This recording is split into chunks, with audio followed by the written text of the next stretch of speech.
وَإِن جَنَحُوا لِلسَّلْمِ فَاجْنَحْ لَهَا، آپ گھوڑے پالیے،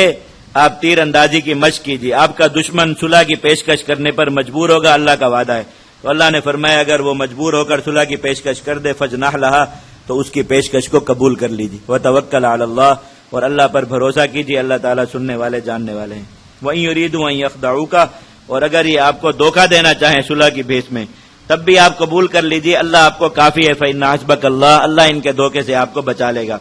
هُوَ الَّذِي أَيَّدَكَ بِنَصْرِهِ وَبِالْمُؤْمِنِينَ، اللہ ہی وہ ذات ہے جس نے اپنی نصرت سے اور ایمان والوں کی جماعت کے ذریعے آپ کو مضبوط کر دیا۔ وَأَلَّفَ بَيْنَ قُلُوبِهِمْ، اور ان کے دلوں میں باہمی محبت اور الفت پیدا فرما دی۔ اگر آپ زمین کا سارا مال بھی خرچ کرتے، آپ ایسی جماعت نہ بنا سکتے اس مال کے ذریعے جیسی صحابہ کرام کی ہے کہ ان کے دل آپس میں ایک دوسرے سے جڑے ہوئے ہیں، اور ان میں رنگ، نسل، قوم، کسی چیز کا کوئی امتیاز اور تفریقہ نہیں ہے، ان ساری چیزوں سے بے نیاز، ایک دوسرے سے، اپنی اولادوں سے بھی بڑھ کر محبت کرتے ہیں۔ وَلَٰكِنَّ اللَّهَ أَلَّفَ بَيْنَهُمْ، اللہ نے ان کے درمیان محبت پیدا فرما دی۔ إِنَّهُ عَزِيزٌ حَكِيمٌ، اللہ تعالیٰ قوت والے اور حکمت والے ہیں۔ اللہ تعالیٰ نے مسلمانوں کو بتا دیا کہ دشمنوں کو مروب کر کے رکھنا ہے، تین کام کرو، قوت حاصل کرو، یعنی رمی کی اچھی، تیر اندازی اور نشانے بازی کی اچھی مشق رکھو، من رباط الخیل، گھوڑے باندھو، اور تیسرا کام ایک ایسی جماعت بناؤ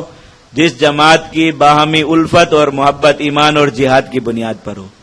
وہ قومیت کی بنا پر، قبیلے کی بنا پر، علاقے کی بنا پر، نسل کی بنا، ان چیزوں کی بنا پر نہیں، بلکہ سارے رنگوں کے، ساری نسلوں کے، ساری زبانوں کے مسلمان اس جماعت میں اس بات پر جمع ہوں کہ انہیں اللہ کے راستے میں جہاد کرنا ہے، اللہ کے دشمنوں کو ڈرانا ہے، جہاد کا یہ مال تیار رکھنا ہے، جہاد کے لیے اموال جمع کرنے ہیں، جہاد کی ترتیبات کو مضبوط رکھنا ہے، ایسی جماعت بناؤ۔ اللہ تعالیٰ نے فرمایا کہ یہ تین کام تم اگر کر لو گے، اللہ تعالیٰ تمہارے دشمنوں کو لڑائی کے قابل ہی نہیں چھوڑے گا۔ اب کمی تو ہماری ہے، اگر دشمن لڑائی کے قابل ہیں، لڑنے آ رہے ہیں، مسلمانوں کو ترنی والا سمجھ کے مار رہے ہیں اور ہر جگہ پر کاٹ رہے ہیں، تو وجہ یہ ہے کہ ہم نے ان چیزوں کی اہمیت کو ہی نہیں سمجھا ہوا، نہ ہمیں جہاد کی تربیت کی فکر ہے، نہ جہاد پر ہم جو ہے وہ جہاد کے لیے گھوڑے پال رہے ہیں، نہ ان گھوڑوں پر سواری کر رہے ہیں، اور نہ ہی ایسی جماعت کو قائم رکھنے کی فکر ہے، اور اس چیز کے جو ہے وہ درد کے ساتھ ایک جماعت بنائے کہ اس جماعت میں کسی چیز کی بنا پر بھی اختلاف نہ ہو، وہ جماعت صرف کفر سے جہاد پر بس آپس میں مجتمع اور جمع ہو۔ تو ایک ساری چیزوں میں کمی ہے، کوتاہی ہے، اس لیے دشمن جو ہے وہ چڑھے ہوئے ہیں۔ جس دن یہ ترتیبات مسلمانوں کی پوری ہو گئی، اللہ رب العزت اپنے وعدے کے مطابق دشمنوں کو مرعوب کر دیں گے۔ یا ایھا النبی حسبک اللہ ومن اتبعک من المؤمنین، اے نبی آپ کو اللہ کافی ہے، اور جو مومن آپ کا اتباع کریں انہیں بھی اللہ ہی کافی ہوگا۔ یا ایھا النبی حرض المؤمنین علی القتال، اے نبی ایمان والوں کو قتال کی ترغیب دیجیے۔ یہ آیت پیچھے بھی گزری سورۃ النساء میں، وہاں تحریض کا مطلب بھی عرض کر دیا تھا۔ اگر ہوں ان میں سے 20 ثابت قدم رہنے والے تو 200 کا مقابلہ کریں۔ یہ ابتدائی حکم ہے جو بتایا کہ پہلے میدان جہاد میں اگر مسلمان 10 کافر کے مقابلے میں ہوتا